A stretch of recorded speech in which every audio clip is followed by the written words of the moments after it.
Bismillahirrahmanirrahim. Assalamualaikum warahmatullahi wabarakatuh. Alhamdulillah, jumpa lagi di dalam forum YouTube ini. Kita mau mendiskusikan 3 buku sekaligus. Nah, ini buku yang pertama yang ditulis oleh Profesor Muhaimin, beliau almarhum ya, kita doakan semoga husnul khatimah. Al-Fatihah. Juga yang kedua berikutnya, alhamdulillah ini untuk menghargai, mengapresiasi, juga ada bukunya Dr. Zainuddin Banaullah ya.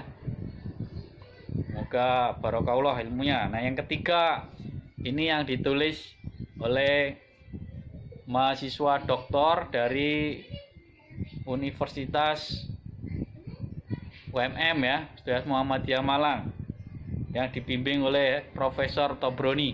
Nah, 3 buku ini ya kita akan bahas kaitannya dengan apa? Manajemen pendidikan Islam. Tetapi yang akan lebih menarik lagi, nanti saya akan coba membahasnya ini dari sudut pandang atau metode perbandingan antara manajemen pendidikan Islam ya di dunia, khususnya antara Indonesia dibanding dengan negara-negara di luar Indonesia. Nah, apa perbedaannya menurut 3 buku ini ya? Ini saya kira nanti kemudian menjadi inspirasi bagi semuanya ya dalam memahami apa perbedaan dan mungkin persamaan antara pendidikan dalam kutip ya, pendidikan keagamaan, pendidikan keislaman ya, yang diselenggarakan oleh negara-negara di dunia. Yang jelas Islam adalah agama rahmatan lil alamin, agama yang seluruh dunia tentu akan menjumpai ajaran Islam.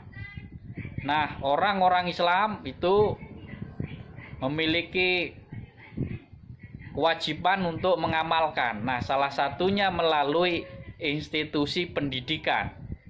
Nah, institusi pendidikan yang dilakukan oleh umat Islam di seluruh dunia, termasuk Indonesia dan di luar Indonesia, ya, seperti nanti kita akan lihat di buku ini penjelasannya, diantaranya adalah pendidikan Islam di Indonesia dibanding kemudian dengan di Amerika, kemudian di Jerman, di Perancis, ya, kemudian juga ada di Inggris, lalu di Singapura, di Malaysia, dan seperti itu. Intinya apa? Itu semua adalah ikhtiar untuk mentransformasi atau mentransfer nilai dan ilmu pengetahuan Islam kepada dunia. Nah, sekali lagi, pendidikan sebagai media yang sangat strategis untuk memahamkan kepada semuanya bahwa Islam ada nilai-nilai kebaikan, dari Islam ada nilai-nilai kemanfaatan, bahkan dari Islam ada nilai-nilai kerahmatan. Nah, melalui pendidikan itu diselenggarakan dalam cara masing-masing, tetapi di setiap negara cara-caranya itu ada yang tidak sama, karena memang ada negara tersebut yang mayoritas Islam seperti Indonesia, Malaysia, ya, Brunei Darussalam, bahkan juga negara-negara Arab ya, negara-negara Timur Tengah, di mana Islam tumbuh berkembang, lahir dari negara-negara di Timur Tengah. Nah, ini tentu tidak sama dengan negara-negara yang mayoritasnya bukan Islam. Nah, dalam konteks inilah maka nanti manajemennya bagaimana? Nah, ini justru lebih menarik lagi. Bagi negara-negara yang mayoritas Islam seperti Indonesia, manajemen pendidikan Islamnya juga tidak sama. Bahkan dari sebelum merdeka Indonesia, ya, sebelum merdeka hingga setelah merdeka saat ini pun manajemennya juga tidak sama. Nah, belajar dari negara-negara lain, ini Indonesia terus mengembangkan bagaimana penyelenggaraan atau manajemen pendidikan Islam itu bisa berjalan dengan baik seperti yang diharapkan. Nah, di sini teman-teman semuanya, ya, kita mengisi bulan Ramadan ini ya sambil ngaji, apalagi ini musim pandemi corona, kita bisa melihat buku-buku kita di perpustakaan kita yang mungkin jarang tersentuh, termasuk ini perpustakaan saya sendiri juga ya. Nah, ini kesempatan yang baik. Nah, pertama saya ingin memulai pembicaraan diskusi ini dari pertanyaan apa yang dimaksud pendidikan Islam, kemudian mengapa penyelenggaraan pendidikan Islam di beberapa negara berbeda, termasuk dari sisi manajemennya. Lalu kira-kira perhatian seperti apa yang diharapkan oleh semua pihak, termasuk pemerintah, ya, di mana pendidikan Islam itu ada, dan juga bagaimana harapan penyelenggara pendidikan dalam konteks ini adalah ya orang-orang Islam yang menekuni atau terlibat di dalam penyelenggaraan pendidikan Islam tersebut.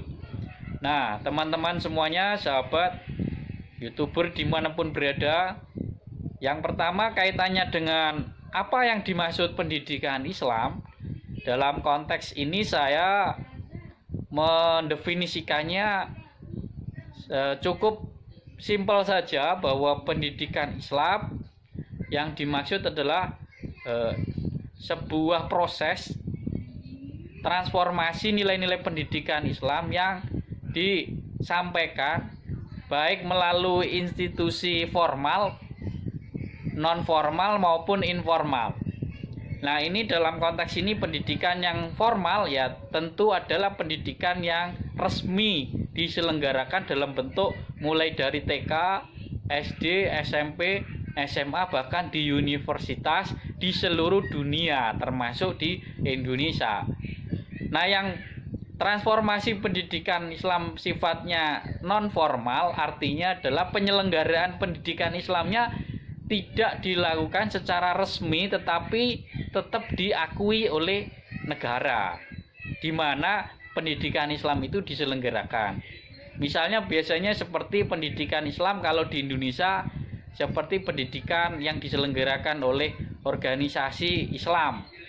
Ya, seperti pendidikan Islam dari Muhammadiyah, pendidikan Islamnya NU, pendidikan Islamnya Persis dan lain sebagainya seperti itu.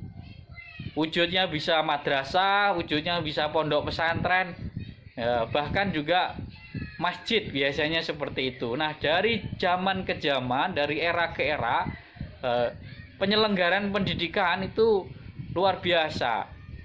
Nah, hari ini di zaman digital saya kira pendidikan juga bisa masuk kajiannya, saya kira yang perlu dipelajari lebih lanjut nanti kaitannya dengan pendidikan Islam virtual atau virtual ya, online, pendidikan online.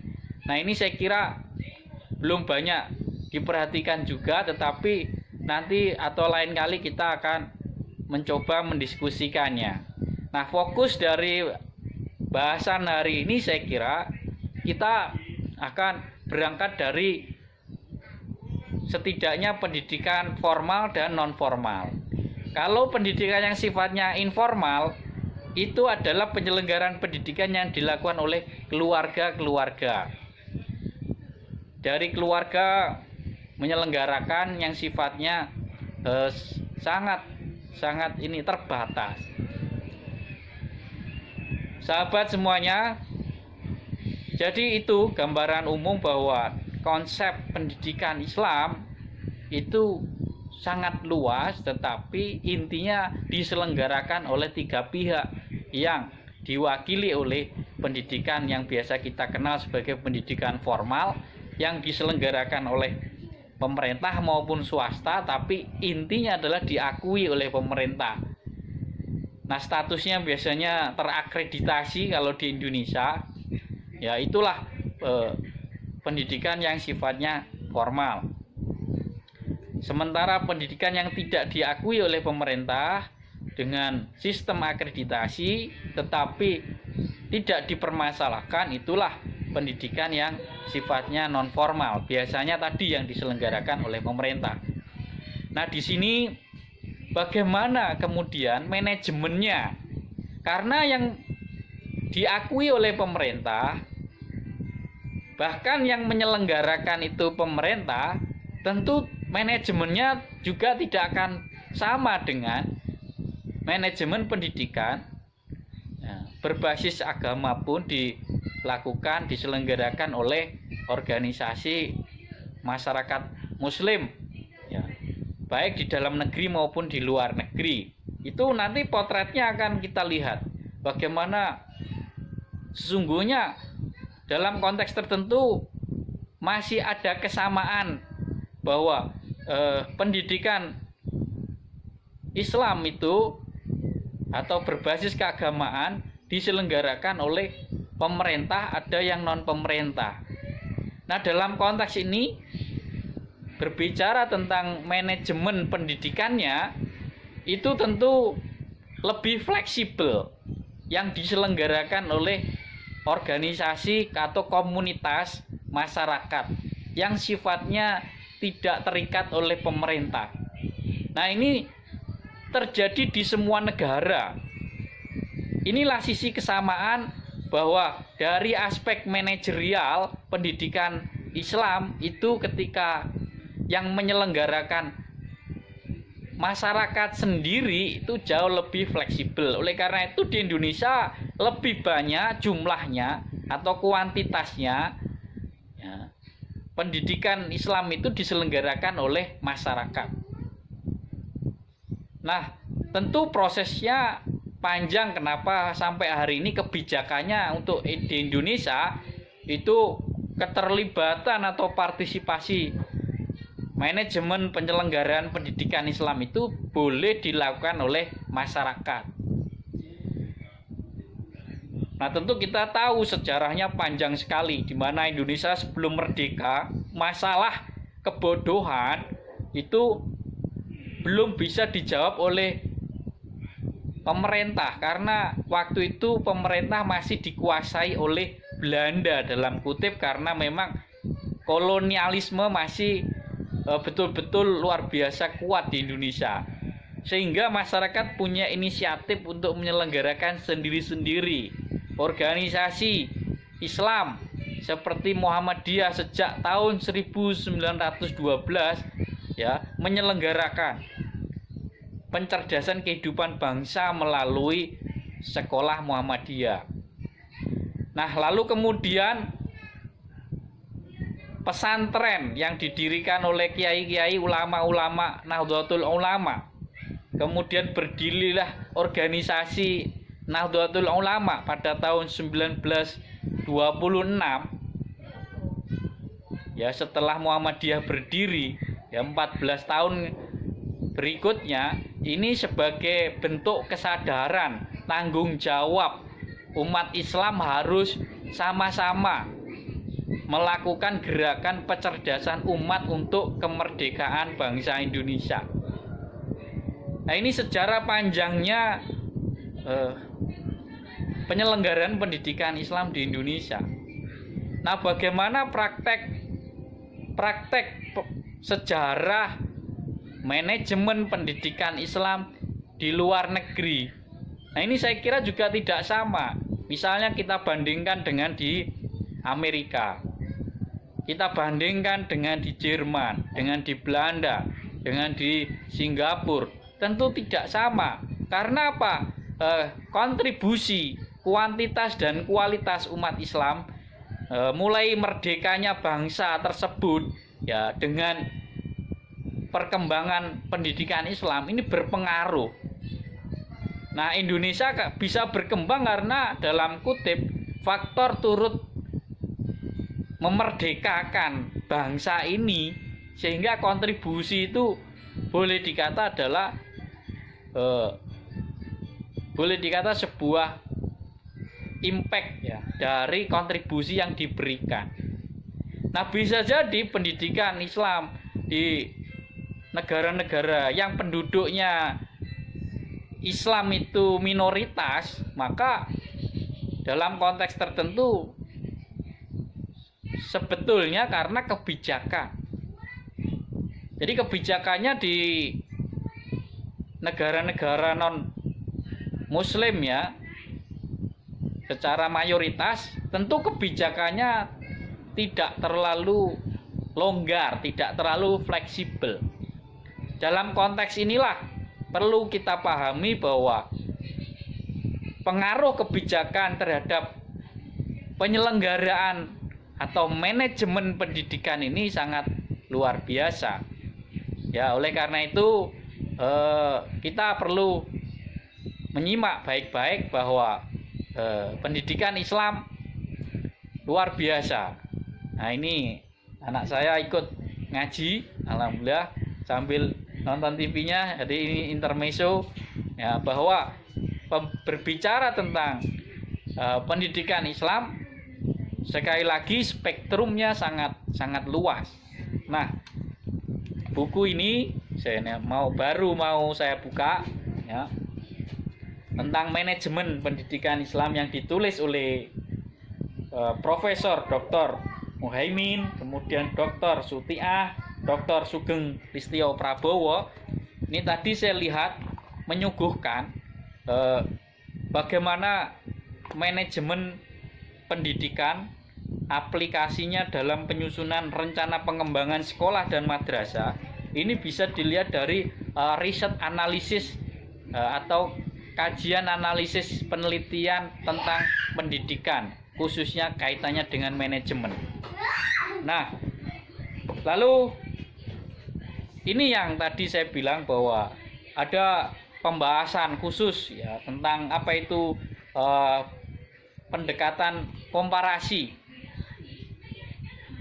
yang ditulis oleh temannya Rangga dan kawan-kawan ini ya. Ini saya lihat ada berapa bab ya, ada 14 bab di sini, tapi kita tahu babnya panjang sekali. Nanti kapan-kapan saya akan ulas sendiri, tapi hari ini saya akan coba bahas yang bagian 8 miliknya saudara Indria Nur. Nah, ini model pendidikan agama Islam di Amerika, Jerman, Turki, dan Singapura. Nah, ini di buku ini tadi saya baca ya, penyelenggaraan agama Islam di Amerika. Nah, kebetulan tahun 2018 kemarin saya berkunjung ke Amerika, alhamdulillah juga sedikit tahu tentang situasi dan kondisi penyelenggaraan atau bagaimana Islam di Amerika ya.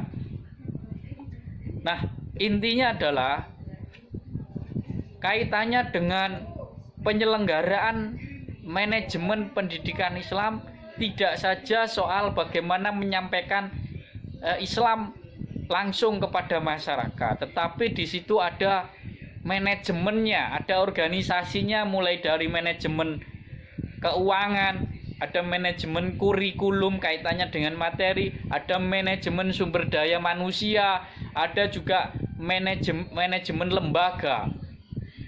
Belum lagi juga manajemen kaitannya dengan manajemen mutu. Bagaimana ada jaminan mutu dari penyelenggaraan. Nah, tetapi sekali lagi perkembangan manajemen itu dipengaruhi oleh kebijakan politik pendidikan yang ada. Karena itu dalam disertasi saya waktu S3 saya lebih banyak fokus melihat dari aspek-aspek kebijakan yang dibuat oleh pemerintah itu berpengaruh positif atau negatif terhadap perkembangan manajemen penyelenggaraan pendidikan yang ada. Nah, dalam konteks pendanaan, pemerintah di luar negeri yang bisa dinilai positif diantaranya adalah pemerintah yang memberikan kebijakan penyelenggaraan pendidikan yang didukung oleh pendanaan. Ketika penyelenggaraan itu tidak didukung dengan dana yang cukup, maka otomatis penyelenggaraan pendidikan itu tidak akan maksimal. Nah, inilah yang terjadi di beberapa negara. Nah, yang perlu diacungi jempol ini saya kira pemerintah-pemerintah di luar negeri yang tentu memberikan apresiasi penyelenggaraan pendidikan agama.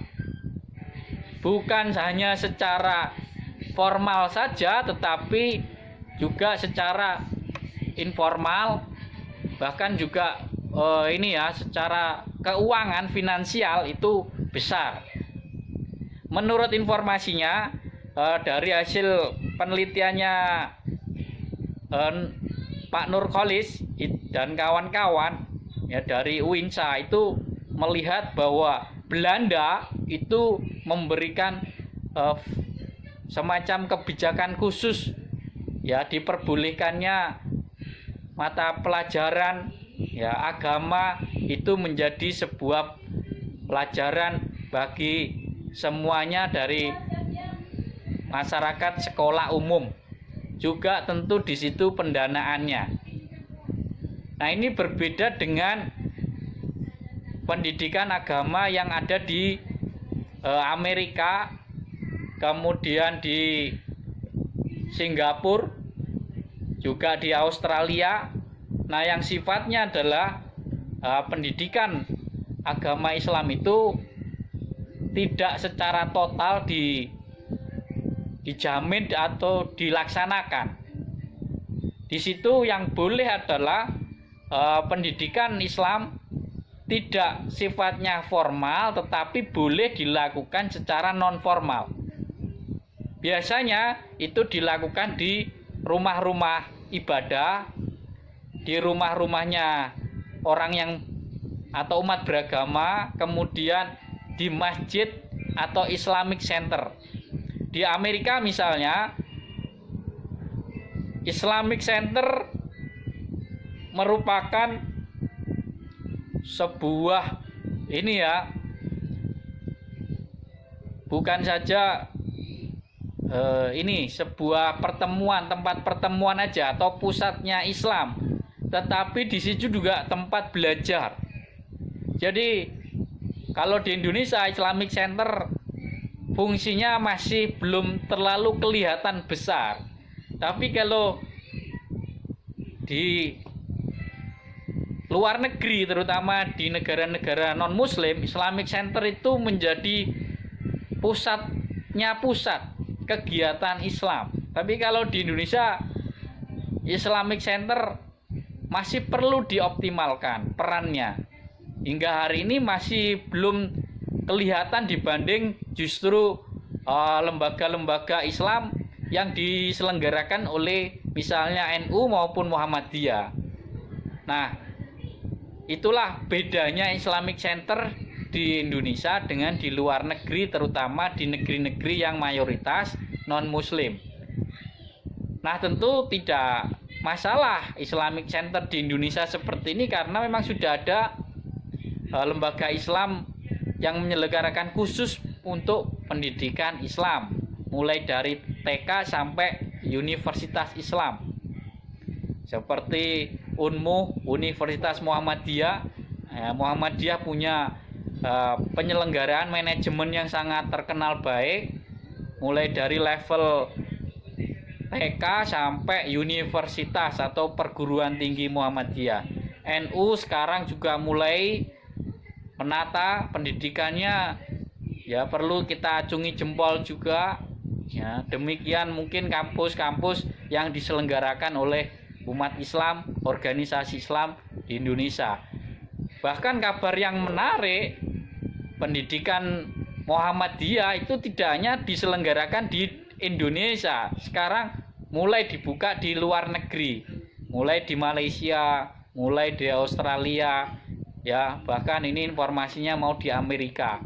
Nah, ini akan menjadi kontribusi bagi masyarakat Muslim, ya, kaitannya dengan manajemen pendidikan Islam itu tidak hanya levelnya lokal tapi global. Global tidak dalam arti hanya fokus kajiannya, tetapi juga penyelenggaraan, manajemennya. Nah, ini juga termasuk bahasan yang akan menarik di masa-masa mendatang. Bagaimana pengelolaan pendidikan itu bisa diselenggarakan dalam arti skup tempat lokasinya itu globalisasi gitu ya, atau seperti dengan saat ini zamannya globalisasi. Tentu tidak hanya online tetapi juga offline, ya. Nah, ini bisa menjadi solusi alternatif. Sekali lagi, di luar negeri saya kira penyelenggaraan pendidikan Islam tidak lepas dari kaum pendatang, warga pendatang dari mayoritas negara Muslim. Seperti Jerman misalnya, bisa berkembang Islam di Jerman karena banyak sekali dipengaruhi oleh kedatangan orang-orang Muslim dari negara Turki. Orang Turki banyak sekali menyumbang kemajuan pendidikan Islam di Jerman. Ini seperti yang dicatat dalam buku ini, ya, buku memperbincangkan pemikiran pendidikan Islam, ya, yang ditulis oleh teman-teman, nah, khususnya Indrianur, ya. Di sini diinformasikan bahwa Jerman, ya, sangat dipengaruhi oleh kaum pendatang atau mungkin yang disebut imigran, ya, imigran. Nah, itu kita bisa lihat misalnya dalam sepak bola ada yang sangat terkenal, nama pemainnya, ya, yang dari Jerman. Banyak sekali orang-orang Muslim yang juga menjadi pemain sepak bola, ya, di Jerman yang sangat terkenal. Seperti misalnya, siapa yang tidak dengar namanya pemain-pemain top. Baik, intinya teman-teman, jadi di Jerman, ya, Mesut Ozil adalah salah satu pemain timnas yang keturunan dari negara Turki. Saya kira termasuk ikut merasakan pertumbuhan dan perkembangan manajemen pendidikan Islam di Jerman. Nah, itu artinya apa? Sekali lagi, pertumbuhan dan perkembangan manajemen pendidikan di sebuah negara tidak lepas dari sumbangsi dari proses masuknya orang-orang Islam, ya, yang memberikan kontribusi besar terhadap kemajuan bangsa. Oleh karena itu, kita dalam konteks ini bisa mengambil titik temu antara pendidikan di Indonesia dengan di luar negeri. Itu ada titik samanya di situ. Bagaimana perkembangannya tidak lepas dari pengaruh-pengaruh yang ada. Nah, tetapi yang membedakan adalah sebagaimana kontribusinya tadi, sejarah pendidikan Islam itu memang berkembang sebelum Indonesia merdeka. Nah, ini saya kira bisa dipahami dari perspektif historis atau sejarah. Nah, fokus pada pembahasan manajemen pendidikan Islam, ya, saya kira kita bisa menemukan jawaban dari persoalan-persoalan yang ada di dalam manajerial itu, termasuk dalam buku ini, Ya, ini adalah kita bisa tahu bagaimana faktor pendukung dan penarik manajemen pendidikan Islam itu tidak lepas dari tadi pihak-pihak yang terkait, kemudian kebijakan-kebijakan yang dibuat oleh negara. Yang jelas manajemen mutu dipengaruhi oleh manajemen finansial ya, dan juga manajemen sumber daya. Ini sangat besar terhadap perkembangan pendidikan Islam yang ada. Banyak sekali sekarang manajemen pendidikan Islam, terutama dalam aspek kurikulum, ini biasanya soal materi-materi, soal basis konten dari pelajaran agama itu banyak diadopsi negara-negara non-muslim, karena memang proses untuk pengembangan materi ajaran dan materi keislaman itu saya kira awalnya dilihat dari manajemen kurikulum. Nah, ini saya kira negara-negara non-muslim yang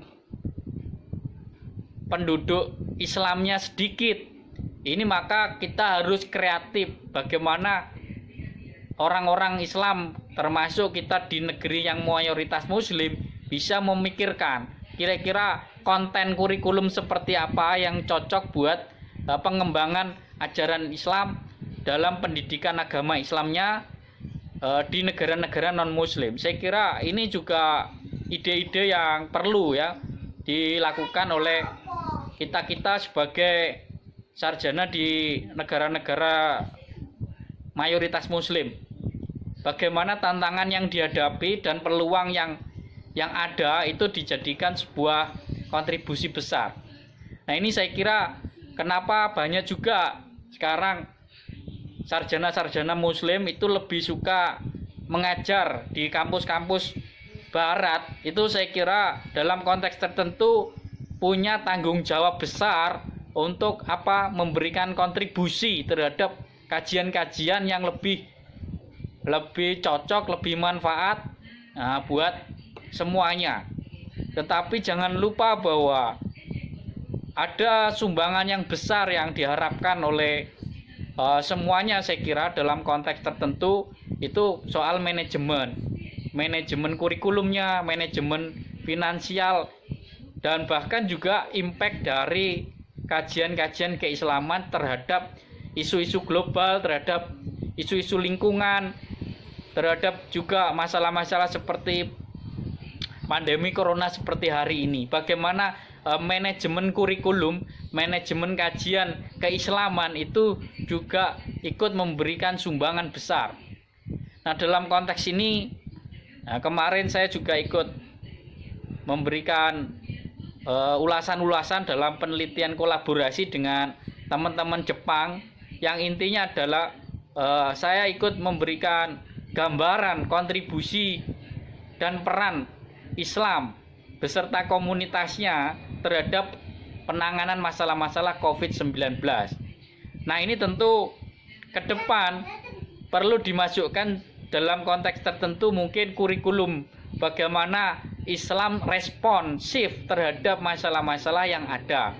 Nah, ini saya kira manajemen kurikulum yang perlu dipikirkan. Ada hal lagi yang saya kira mungkin ya bisa menjadikan disinilah istilahnya reformasi pendidikan itu masuk pada wilayah yang substansial, kaitannya juga dengan kebijakan. Bagaimana keberanian umat Islam, bagaimana keberanian pemerintah ya di dalam menjawab masalah-masalah yang ada. Nah, ini yang saya kira perlu menjadi renungan bersama. Nah, ini anak saya ini juga lagi mendengarkan ya, nampaknya sangat senang ya. Nah, ya suka menggoda, alhamdulillah. Nah, sukses selalu. Nah, intinya begitu ya teman-teman, dalam membahas tentang isu-isu terkini terkait dengan manajemen pendidikan Islam saya kira tidak mudah, tetapi bukan berarti tidak mungkin. Bicara tentang manajemen pendidikan, Islam is never ending process. Jadi prosesnya tidak akan pernah selesai. Nah, inilah yang saya kira perlu kita pahami bersama, bagaimana membahas tentang manajemen pendidikan Islam ini secara berkelanjutan. Karena memang yang perlu juga kita pahami ada di situ istilahnya terkait dengan keberlanjutan, continuity, dan perubahan, change. Nah, reformasi pendidikan Islam ini saya kira dibuat untuk melakukan respon atas perubahan yang ada.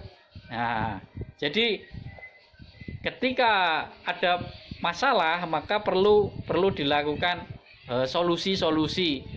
Nah, saya kira pendidikan dengan manajemen sumber daya manusia yang ada ini perlu sebuah renungan bersama. Jadi itu saya kira intinya yang bisa kita pahami lagi. Nah, sekali lagi bicara tentang pendidikan Islam, saya kira ini juga ada buku yang menarik ya, ditulis oleh teman saya ya, Dr. Arfan Muammar ya, judulnya Nalar Kritis Pendidikan. Ini saya kira ada aspek juga yang dibahas tentang manajemen pendidikan ya, di mana perlu dikritik dari aspek berpikir bahwa pendidikan sudah seharusnya membuat kita cerdas ya, dalam arti kita tahu mana yang harus kita perbaiki. Skala prioritas atas masalah-masalah yang ada ini juga penting. Nah, sekali lagi saya kira masalah pendidikan dalam konteks manajemennya memang sangat kompleks. Tapi sekali lagi di situ ada perubahan, perlu ada keberlanjutan, juga pada akhirnya perlu nalar kritis. Nah, ini bukunya Mas Arfan Muammar ini ya. Kapan-kapan kalau ada kesempatan kita bedah ya. Ini buku saya kira juga menarik. Nah, yang tidak kalah menariknya buku saya sendiri, ini yang best seller alhamdulillah, judulnya Pendidikan Multikultural. Nah, ini buku yang saya kira dalam konteks tertentu kaitannya dengan manajemen kurikulum ini juga perlu direnungkan oleh semua pihak. Nah, untuk apa? Saya kira kaitannya untuk merawat Nusantara, merawat bangsa, untuk kerukunan bersama. Jadi tujuan pendidikan menurut UNESCO diantaranya adalah to live together.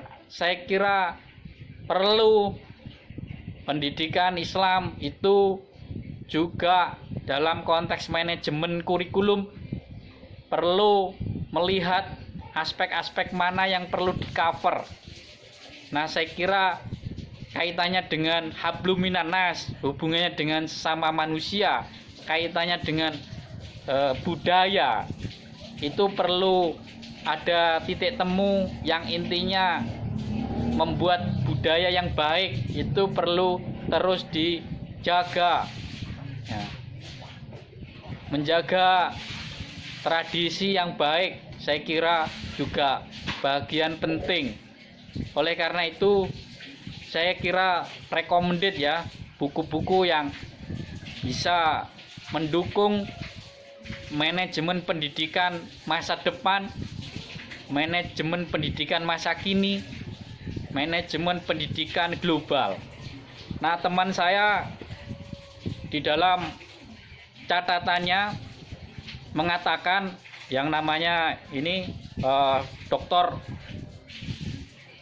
Arman Hakim Nasution dalam suatu catatannya, dalam sebuah catatan melihat bahwa ada perubahan fase pendidikan dari yang sifatnya konvensional itu mengarah pada pendidikan virtual yang pada akhirnya masuk pada wilayah pendidikan yang dikatakannya sebagai pendidikan disruptive education. Nah, dalam konteks ini maka kita perlu melihat masalah hari ini yang disebut dalam kutip VUCA, kaitannya dengan volatility atau adanya gejolak. Maka manajemen pendidikan Islam perlu memberikan tawaran-tawaran, memberikan solusi atas gejolak yang ada, atas pergolakan yang ada. Jadi tidak boleh pendidikan itu diam, pendidikan itu berhenti, tidak boleh. Adanya pergolakan atau volatility, adanya gejolak ini, maka bagaimana menjadi stabil. Juga uncertainty, kan VUCA tadi ya, V ya, volatility atau gejolak, kemudian ambiguity, ada uncertainty, tidak kemungkinan, ketidakpastian, uncertainty. Nah, ketidakpastian ini saya kira juga tanggung jawab pendidikan Islam. Bagaimana supaya ini semua bisa disadari pertama-tama. Kemudian bagaimana kita siap memberikan respon agar supaya semuanya aman. Nah, ini penting. Saya kira tanggung jawab bersama dalam menata, memanage pendidikan itu memberikan kontribusi. Mukhtar Bukhari dalam bukunya Pendidikan Antisipatoris juga menyampaikan ide-ide cerdas, saya kira dengan nalarnya yang luar biasa, mengatakan bahwa pendidikan sudah seharusnya dimanage demikian rupa bisa mengantisipasi masalah-masalah yang ada, juga kebutuhan-kebutuhan yang diharapkan oleh semua masyarakat, termasuk masyarakat global. Pendidikan Islam bahkan menjawab masalah-masalah akhirat. Nah, ini tentu sudah pasti pendidikan Islam memberikan penjelasan, memberikan jawaban bagaimana kebutuhan semua manusia untuk dunia dan akhiratnya. Maka kurikulum manajemennya yang sifatnya antisipatoris, sifatnya duniawi dan ukhrawi, dunia dan akhirat. Nah, ini saya kira luar biasa manajemen pendidikan Islam. Selama ini sudah dilakukan, sudah dipikirkan, tetapi perlu terus dilanjutkan. Karena dunia selalu berubah. Tadi ya, ketidakpastian, kemudian complexity. Jadi ada problem-problem kompleks. Nah, ini bagaimana yang ruwet dibuat mudah. Ini tentu tidak perkara mudah juga, tetapi perlu tetap dilakukan, dipikirkan bagaimana solusi terbaiknya. Lebih dari itu, selain complexity, ambiguity. Jadi sangat membingungkan, banyak ambiguitas. Nah, ini perlu saya kira posisi manajemen pendidikan Islam benar-benar bisa membuat segalanya menjadi lebih jelas, sehingga semuanya mantap di dalam memilih pendidikan Islam karena manajemennya baik. Saya kira dari waktu ke waktu manajemen pendidikan Islam saya kira ada kemajuan, tetapi perlu kita terus lakukan. Kita bisa membandingkan pendidikan Islam di Timur Tengah dan di Eropa atau di Barat. Kenapa orang Islam di Indonesia lebih banyak pengen studi ke Eropa ketimbang ke Timur Tengah, di mana di situ ada perbedaan tentunya. Tetapi yang jelas manajemen pendidikan Islam menjadi faktor kenapa orang mau belajar ke Timur Tengah maupun ke Barat. Yang jelas menarik juga bila mana orang luar negeri mau belajar ke Indonesia. Nah, ini soal manajemen yang menimbulkan trust, kepercayaan. Saya kira kepercayaan itu termasuk modal sosial, modal pendidikan. Jadi banyak orang mau pergi karena sudah percaya, mau termasuk mondok. Itu karena percaya, orang tuanya percaya, akhirnya anaknya dipondokkan. Coba kalau tidak percaya, tidak mungkin dipercayakan atau dipondokkan. Demikian juga disekolahkan di pendidikan Islam, saya kira dalam kutip manajemen adalah nomor satu. Oleh karena itu, bagaimana manajemen pendidikan ini kita lihat, kita perbandingkan dengan negara-negara lain. Ya, ini sebagai diskusi awal dari perkuliahan lewat online ini, ya. Kita diskusi lewat online ini perlu melakukan terobosan-terobosan kaitannya dengan manajemen pendidikan Islam. Itu saya kira banyak pekerjaan rumah yang perlu kita lakukan.